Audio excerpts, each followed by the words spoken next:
Brilliant. Yes, folks, that's where we're coming from. And we're here with Tom MacDonald. And they're all his awards for bravery and food safety. And then a lot of his products are here as well. So you've seen all these now in the Taste of Westmeath last week. And we got an opportunity to speak to Tom. But we're here in the office, as I say. And we got a good signal coming in. Tom, how's it going? All right, how's it going? Great. And great to be here in your house, opening up my eyes to what the bees do. You were telling me a little bit about where the honey comes from. I thought that the honey they went out, got to a plant, picked up the honey or the pollen or whatever, and headed back to the place. But it's not like that. They go to trees and the different tastes then. It depends on the time of the year. It depends on the weather. Spring I'd associate with trees, both pollen and nectar from sycamore, mountain ash, horse chestnut, and we're getting a little bit of willow early as well with climate change. Then the other main flow in the spring is dandelion and all your spring wildflowers. Then you're into May. Let's turn around here and we get a little in the background. Yeah, you're into May, which is hawthorn. Then you have a kind of this June gap. It depends on the weather as well. We didn't get it this year, but there might be a break from the spring. Spring flowers are finished and then the summer flowers start. But we're straight into it with the spring weather this year. Yeah. So the bramble was out early, probably about 2 weeks too early than normally be out. So that was June. Then you'd have blackberry, raspberry, all the wildflower that was out early. Then you're into clover then into July. Meadowsweet, willow herb. You're getting towards the end of July. You're coming into bell heather then, which is a darker honey. And then when you hit August, the heather will be out. So you'd have to have your summer honey kind of off at that stage. And so you need a wet June for heather and good weather in August. And where are we now then? The bees are just finishing now on ivy. So there's probably another week or two left on the ivy.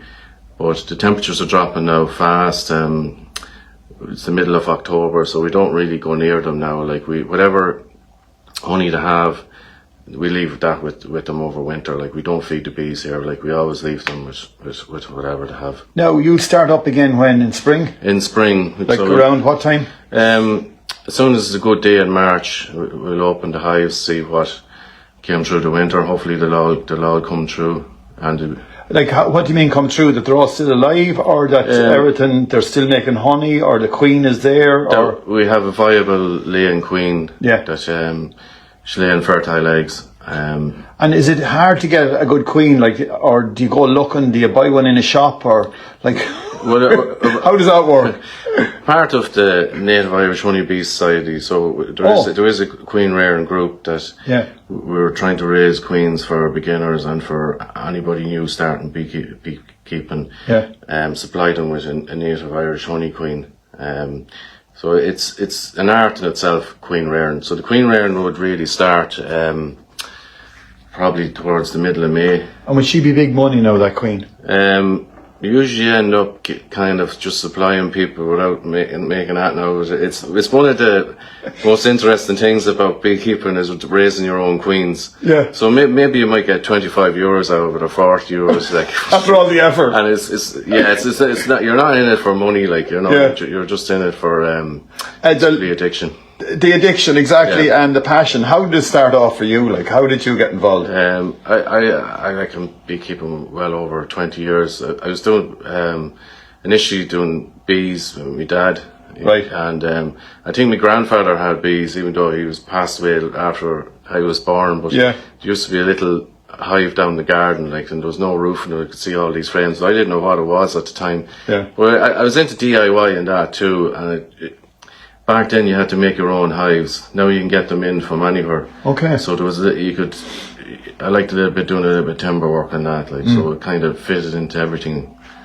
And it's sort of grown because in the background here, this is boxes, you say. Now the boxes you put on top of the hive, this is what I learned today, and the queen is down below. She does her thing, and then the boys go up and they bring up the honey. Is that how it works? Yeah. Yeah. Well, all the workers, they're all female. Oh. They're all female. Right.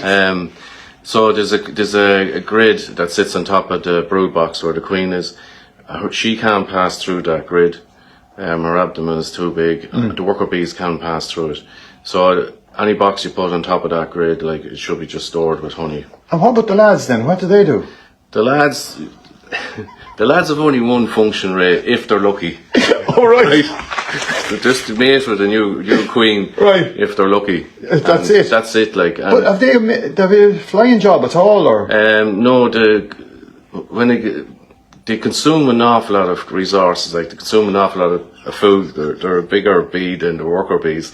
Right. But when it comes to the end of August, September, all the ladies, the workers, start chucking out the lads. Right. They just drag them out, because they're trying to conserve their resources for winter. For the winter. They're getting ready for winter. Right. And you don't want to have drones in it, like, in the hive. Yeah. That's where the drones come from. Yeah. Huh? No, the bees would be, and the queen would be, she would be laying drone brood probably from the end of April onwards, like, and as soon as a drone is sexually matured, you do your queen rearing. So it takes 6 weeks for that to happen after he emerges. Brilliant. Now, you were at Killucan there with the Taste of Westmeath, and how was your day? Did it go well? Absolutely fantastic day. Yeah. It was a brilliant day. Now, it was great footfall. We were delighted with everyone that came. We had a huge turnout from Killucan. I was getting to meet neighbours that I never met before. Yeah. Like, it was brilliant. Like, it was a brilliant day. Like, yeah. And awards, you're going to a few awards. You're at the Blossom Heron as well. Yeah, we were down the weekend before Blossom Heron. We had a great time. We were down during the storm. It was an event in itself. But we were one of the finalists, and it was a great experience. A very good experience. And a lot of the Taste of Westmeath was there as well. I think 4 distilleries. Yeah, 4 distilleries. Won something. Met Sheena and Oliver, and Peter from Barberville Dairies was there. Peter Sunbuck. He's great. He's a great brilliant. man. He's a great man. Like, I'm looking forward now to chatting. Yeah. But come here, what you're at today now, just give everyone a little bit of a look in. What's going on here now? So this is the uncapping tank where we uncap the frames. Okay. So we take the wax that the bees have sealed the honey into the frames, and we're going to uncap that, and we're going to spin it out. Right, and there it is. That's the white cappings, and there's a little bit of bee bread there, which is half honey, half pollen, which the bees will use to feed the young larvae. So we're just going to uncap that, and we're going to spin it out. Bit of weight there, isn't there? Yeah, they're not full. Yeah. It's the last few boxes that I just took off. Yeah. Just to Clean it up. you don't want a huge amount of space above them going into winter either, you know. Yeah, They're- cold. Yeah, it's just an extra space for them to heat, and they usually go into winter about 42, 45 pounds of honey, like, and they're actually busted with honey at the moment. Now, they say that honey from the local area is meant to be more important or good for you than from another area. So if anyone's out there, is that true? That's true, yeah. So you'd have different types of pollen grains from different areas. So we actually do a test here for the pollen grains with the microscope there. I get slides, I do a sample of the honey. So I take out any honey that I find interesting that we tasting throughout the year. Yeah. I keep a sample, and we take a little sample and run it out in a centrifuge to extract the pollen, spin it out, and then we check it under the microscope. And I might put it up on social media as well, just to let customers know what they're getting. But it's very interesting, and trying to ID the pollen after you do that. There's some mad pollens, like you think that they're on certain plants, Right. the main flows and everything, but then you see this odd pollen and you're looking up books to try and identify it. Like, you'd be surprised what they're bringing in. And how do you divide then the pollen? So, as I say, they're coming from all different plants and all different areas, and they're out there in that absolutely magnificent canal area as well, which there's loads of different. It's untouched, you see, as well, because no one's mowing and cutting it. It's a special protection area. Yeah. The Waterways Ireland look after it, do the maintenance on it, and it's left wild. But how do you divide up then We have cleaning regime between apiaries. So when we take off the honey, that's put into a logbook. When we spin it out, all that honey is put into food grade containers. That's all labelled with the apiary that it came from, the time it was extracted, the moisture content that's in it. That all goes into a logbook. Oh. So I can actually tell from looking at, there was an inspector came in here, it was a couple of years ago, and he had a jar of honey off a shelf somewhere, some shop he bought it, and he says, show me where that came from. I just flipped over the logbook, and it was just on the right page. Wow. So I could tell him actually what apiary it came from, when it was extracted, and I could tell him actually what plants the bees are foraging because of the time of the year. Wow. Now, you have an association as well, as you say. Is there many people in it? Like, what do you call it? So I'm with the Offaly Beekeepers Association. I'm also with the Native Irish Honeybee Society. Is there many people in them societies? Yeah, there'll be, I don't be hundreds or maybe 1,000 in the Native Irish Honeybee Society. Native Irish Honeybee Society is spread all over Ireland. They would have different meetings throughout the year for queen rearing. If you look at nibs.org, you'll find out an awful lot of information on the Native Irish honeybee. And the thing about honey is it lasts forever. It does. Once it's sealed in the comb, yeah, even that wax seal now would keep it, it would last forever. Yeah. And when you get it into a jar, you just keep the jar sealed.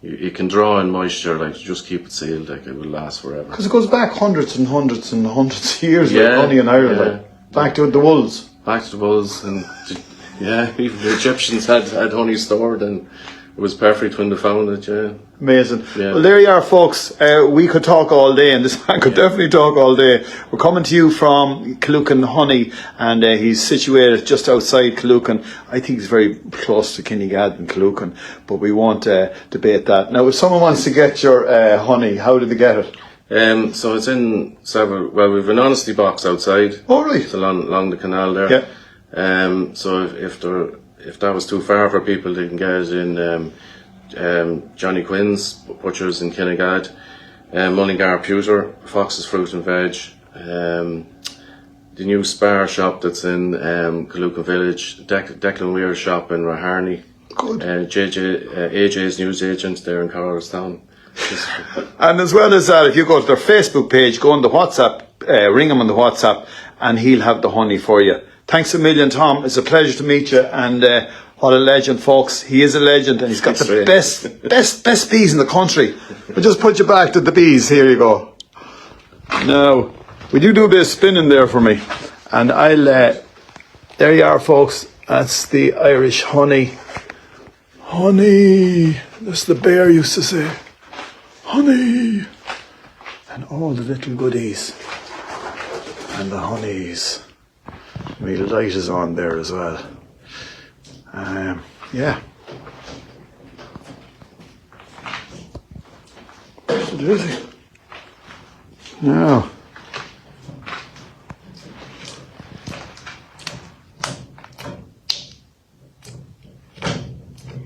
So this is kind of late in the year, so I suspect there's a bit of crystallised honey through it, probably a little bit of ivy. Right. But you'll find that the late summer honey is darker as well, which is interesting. There's no waste to the whole thing, it seems. No, and whatever doesn't spin out goes back to the bees. Yeah. I'll pop these frames back into the bees so we can set it off with a knife. And that's what's going to put it into there and give it a big whiz around.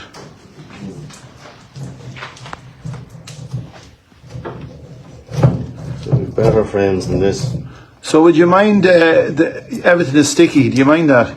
No, once you're wearing gloves and yeah. You don't come into contact really with the honey. Everything's sterile as well. You have to clean everything down between acres. Yeah. Yeah, so this, and you have to show that as well when you're doing that for inspections. Here we are, Helen Brown is looking in there and Lucia is looking in from, I think she's in Australia somewhere. Valentina's looking in the whole way from Bucharest. And Helen Brown, Maureen Hill is looking in there. I think she's from around this area. And that's it. Lucy, if you're looking for some honey, we can send it to Australia, no problem. It'll keep. Tony Colbert is there as well.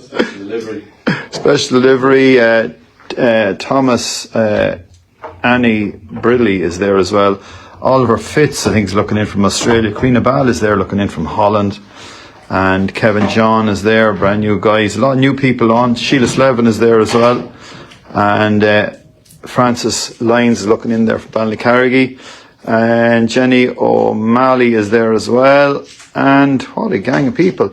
Pat Montgomery is from the Mullingar area. Margaret Russ is looking in there from Mullingar. Agnes Moore is on as well. Some honey here, Agnes.